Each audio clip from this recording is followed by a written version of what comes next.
Hello everyone, it's Beth, and I'm here today to do a little quick book review on a book I was sent from the publisher. This is by Flying Eye Books. They are a subsidiary or a company that works with No Brow Publishing, and I was sent Imelda and the Goblin King by Briony May Smith. Now, the back blurb says, far away behind the hills, a girl called Imelda lives beside a fairy forest. Every day she ventures into the forest to play with her fairy friends.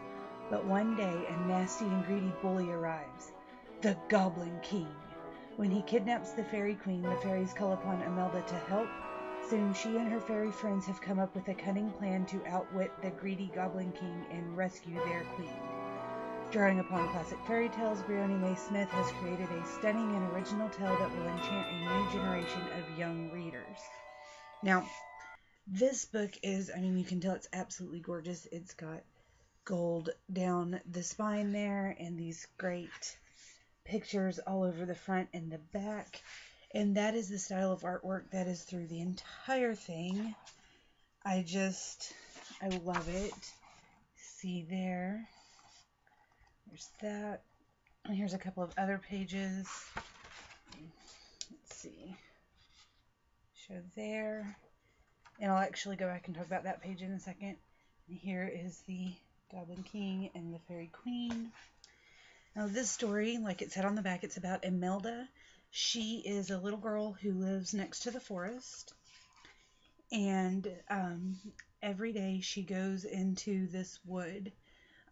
She lives right next to it in this cute little blue house that they keep showing, and it says, this is no ordinary wood. Among the whispering trees and enchanted groves, a fairy queen and her friendly fairy folk dwelled. And so every day Imelda goes and she plays with her friends. And this is a very cute story. Probably early elementary students would really enjoy reading this. And the thing I like the most about this story, but is also the reason that I am giving it 4.5 instead of a complete 5 stars, is that it's actually done almost like a comic or a graphic novel, in the fact that you have to read the little speech bubbles. So every day she would learn secrets, and so here it says, these berries make your hair change color, but the red ones will turn you into a worm. That is actually very, very important later in the story, but does not have anything to do with what's being said right on this page. The page I said I would go back to, this one, you have to read here and, see that the Goblin King is being greedy. And then you have to go up to where the Fairy Queen is speaking in the speech bubble. She calls him a greedy so-and-so, and he gets angry, and then he grabs the Fairy Queen and kidnaps her and takes her away.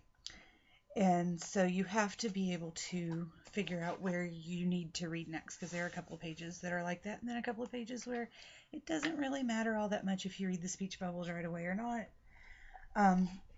But then this Imelda kind of saves the day, and the ending is absolutely wonderful. And then the back papers are the very end of the story. And so you see her in her little blue house, and there's the Fairy Queen she's rescued.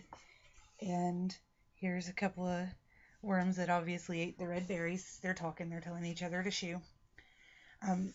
This is beautiful, beautiful book. It is, let's see how many pages. I think it's about 20 pages, maybe 32, I guess, because that's a typical picture book size. And it's just absolutely gorgeous. I love the artwork in it, and it was published this year. First edition published in the fall of 2015. So the funny thing about this book, and I guess any picture book, is that the artwork in it, I love it.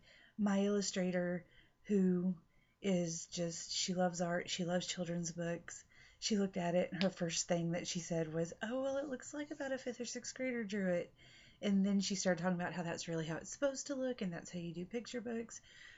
but I think she would probably give it a 4 instead of a 4.5 because of the way the pictures are done, because they're very busy and bright, and she does work differently. So I just love that even in children's picture books, you can get that discussion started with the imagery. I am giving this a 4.5 out of 5 stars. I love it. My 3-year-old has stolen it from me a couple of times.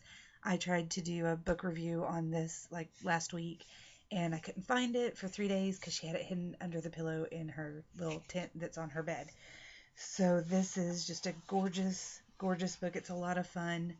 Um, Now, the other thing I have to say about it is that the Goblin King is not Jareth from the Labyrinth. So those of you that were really excited, I'm really sorry it's not David Bowie dressed up in the tights. Those of you that were a little frightened because you thought, oh, Goblin King, the Labyrinth, it's going to be David Bowie. It's okay. This guy's not nearly as scary. See, there he is. He's just a little green and has horns and claws. He's not nearly as scary as the tights are. So I hope you guys like this review. I love the book, and I hope that you will go and check it out. That is Imelda and the Goblin King by Briony May Smith. And that's all I have for you today, but I'll see you again soon.